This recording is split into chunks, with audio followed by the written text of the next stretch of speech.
манай хуулиар бол энэ тусгай хэрэгцээний газар дээр энэ лицензийг бол их хвшин 4 координатор өгч байгаа юм л да.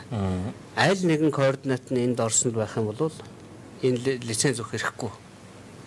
Одоо ураны ордны аль нэгэн цэг нь ийм цэг байлаа гэхэд энд цэг нэг л таарах юм бол энд өгөхгүй гэсэн. Тэгэхээр энэ цуслагдах ёстой лиценз цуслагдахгүй хүлээгдэж байгаа гэдэг шийдвэр гаргаагүй гэдэг ийм ангилалтай байгаа. Ийм бүх цуслагдах ёстойнууд нь бүгд дахин олгогдоод явцсан байна. Тэгэхээр засгийн газар бол үүргээ биелүүлэхгүй байна. 8 сард очиж үзэхдээ улсын хурлын ажлын хэсэг бол тодорхой хэлсэн л дээ. Хууль зөрчсөн бүх лицензээ өчнгөө болгоно шүү гэдэг. Тэгээ нэгэнт болгоогүй учраас манай ажлын хэсэгт Дорнод аймгаас сонгогдсон 3 гишүүн, шинэ 2 Алтан гэр лод 2 3. За би ахалсан жигэ гишүүн хаяа 2 бид 6 байгаа л та. Тэгээд ийм хууль зөрчсөн үйлдэлээ зогсоож чиний ойлгохгүй байгаа юмны чинь хамгийн ойлгомжтой хэсэг нь энэ байгаа. 4 гэдэг. Ийм ажлуудыг хийж байгаа. Тухайлбал одоо сая миний хэлдэг дүгнэлтийн 4 дээр байна. Хайгуул хийгдэж ашиглахад бэлэн болсон байсан 3 булаг мардай дорндын ордууд дахь ашиг нутмлын хууль зөрчин олгосон 48 46 хэ 49 60 хэ гэх мэтээр тусгай зөвшөөрлүүдийг хүчингү болгож хууль зөрчсөн албамшид хариуцлага тооцох. Зөвхөн лиценз олгоогүй дээр нь төмөр замыг зардсан байна. Баян төмөнгийн төмөр замаас мардай хүртэл 130 км төмөр замыг зарсан байна. Дорнод аймгийн Ирээн цав чавлсны төмөр замын Чингисийн далайн хүртэнээс Мардан уурхай хүртэлх төмөр замын хөвчлийг хүчингү болгож хөвчлэн авсан аж ахуйн нэгж хохирлого болгох гэдэг. Ховчил гэдэг бол улсын хурал засгийн газрын зөвшөөрснөөр явах ёстой. Гэтэл аль аль нь зөвшөөрөг байхад дур мэдэж ховчсон байна. Ахаад хууль зөрчсөн ховчил. Тэгэхээр энэ улсуудад арга хэмжээ авч энэ бүх хууль зөрчсөн үйлдэл зогсоохыг л товчхонд болгож байгаа. Тэгэхээр энэ дүгнэлтэн дээр бас ингэсэн байлаа.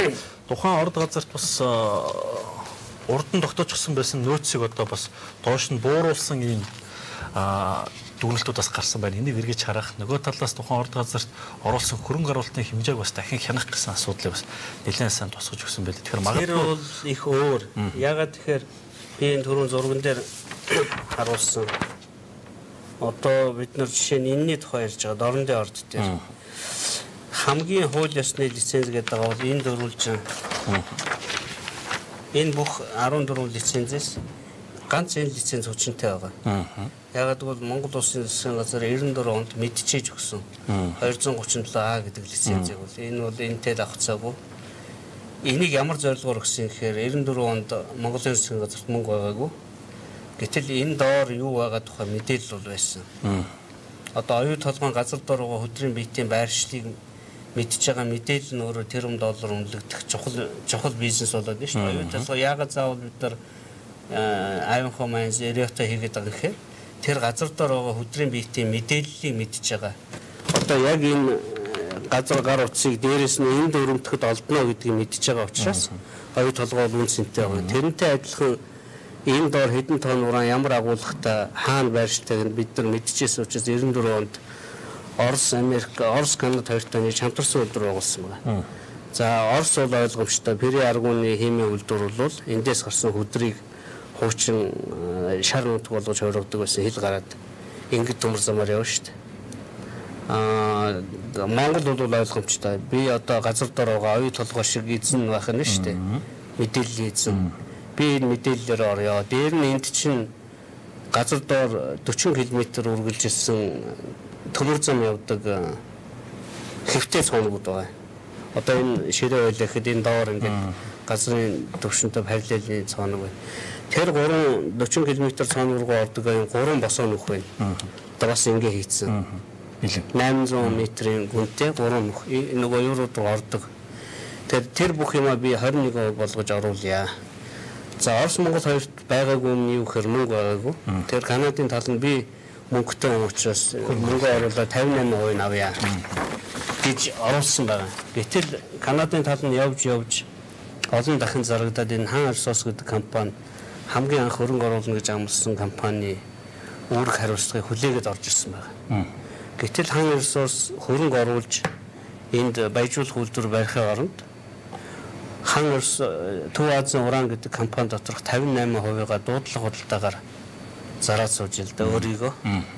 Тэгэхээр эдгээр чинь дуудлага худалдаагаар зарах байсан бол Монголын засгийн газар өөрөө зарч шít. Ямар ч хаан ресурс хэрэггүйгээр хамгийн гол нэг төр хөрөнгө оруулна гэсэн үүргээ хийлгүүгээр лиценз зарах 8-ыг ажлыг эрхлүүлсэн учраас одоо миний 15 лицензээс хамгийн хууль ёсны гэж байгаа лицензээр татаж авахыг бол бид санал болгож байгаа. Канадын тал үүргээ биелүүлээгүй учраас лицензээ татаж аваа.